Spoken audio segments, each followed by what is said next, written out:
Addition polymerization. When monomers undergo polymerization, it will become polymer. Monomer is basic molecular unit that are linked together by covalent bond to form polymer. So monomer ni adalah molecular unit yang asas yang akan membentuk polymer. Polymer is a macromolecule that is made up of many small repeating units called monomer linked together by a covalent bond. Polymer ni dia adalah makromolekul, molekul yang besar yang terdiri daripada rantaian monomer. Antara monomer dengan monomer ni mereka diikat oleh covalent bond. Next is polymerization. Polymerization is the process that combines monomers to form polymer.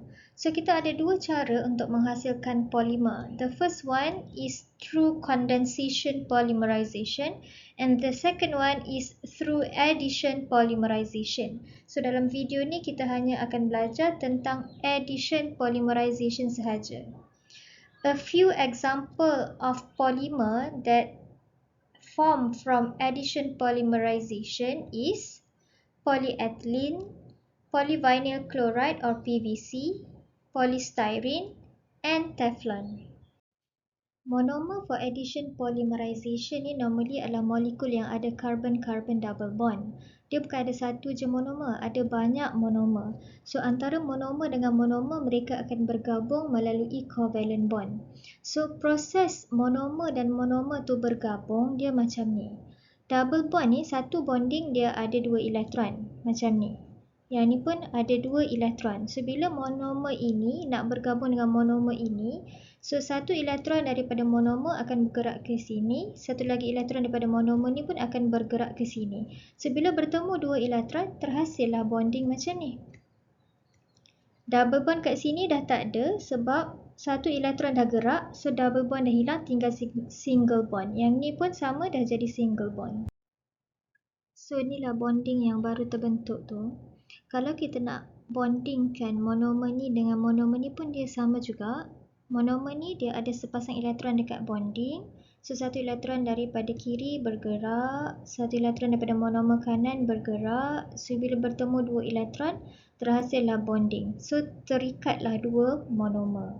Untuk ikat dengan monomer yang ni pun sama. Dia ada sepasang elektron dekat bond. So satu elektron gerak, satu elektron lagi pun gerak. So bila bertemu 2 elektron terhasillah bonding, so terikatlah monomer tu. So yang ni pun sama, dia akan bergerak dan terikat dengan monomer sebelah kanan dia, tapi saya tak tunjuklah. Yang ni pun sama, akan terikat dengan monomer sebelah kiri dia. Gerak, so terikat. For addition polymerization, arrow yang saya guna ni half-headed arrow sebab dia pergerakan satu elektron saja. Untuk menulis equation untuk polymerization, kita tak tulislah monomer ni banyak-banyak kali macam ni. Kita tulis satu je monomer, tapi kita akan tulis N menunjukkan bahawa monomer ni ada sebanyak N. N ni mungkin 1000, 100,000, 1 juta dan dia memerlukan kehadiran peroxide. Lepas tu untuk polimer ni, daripada monomer ni kita tahu dah double bond dia akan bertukar menjadi single bond dan dia akan bonded dengan monomer belah kiri dan bonded dengan monomer sebelah kanan. So jadi kita buat bracket dan kita tulislah N. Maksudnya compound ni, benda ni akan repeat sebanyak N. So inilah polimer yang terhasil. First polymer, polyethylene. CH2 double bond CH2 dia ada sebanyak N in the presence of peroxide. So double bond ni satu elektron bergerak ke kanan, satu elektron lagi bergerak ke kiri. So double bond akan menjadi single bond dan kita letak bracket dan kita letak N. So kalau soalan tanya apa monomer bagi polyethylene, yang ni lah CH2 double bond CH2, namanya adalah ethene. Kalau soalan tanya, draw the structure of polymer of polyethylene, lukis keseluruhan ni. Inilah polimer polyethylene. Kalau soalan tanya, draw the repeating unit for polyethylene, draw macam polimer, cuma tak ada N je kat ujung ni. Next is polyvinyl chloride or PVC. Monomer for PVC namanya adalah chloroethene ataupun vinyl chloride. Chloroetene maksudnya dia ada 2 karbon dan ada double bond. Kemudian dia ada 1 klorin, CH2 double bond CHCl. So equation dia, kita lukis CH2, kita letak 1 Cl, tak kisah kiri atau kanan, kemudian lengkapkanlah hidrogen. So monomer ni ada sebanyak N in the presence of peroxide. 1 elektron bergerak ke kanan, 1 elektron bergerak ke kiri. So double bond berubah menjadi single bond. Kita letak bracket dan kita letak N. Kalau soalan minta repeating unit for PVC, draw macam polimer, cuma jangan letak N di hujung. Next is polystyrene. The name of the monomer is phenylethene, or we can call it as styrene.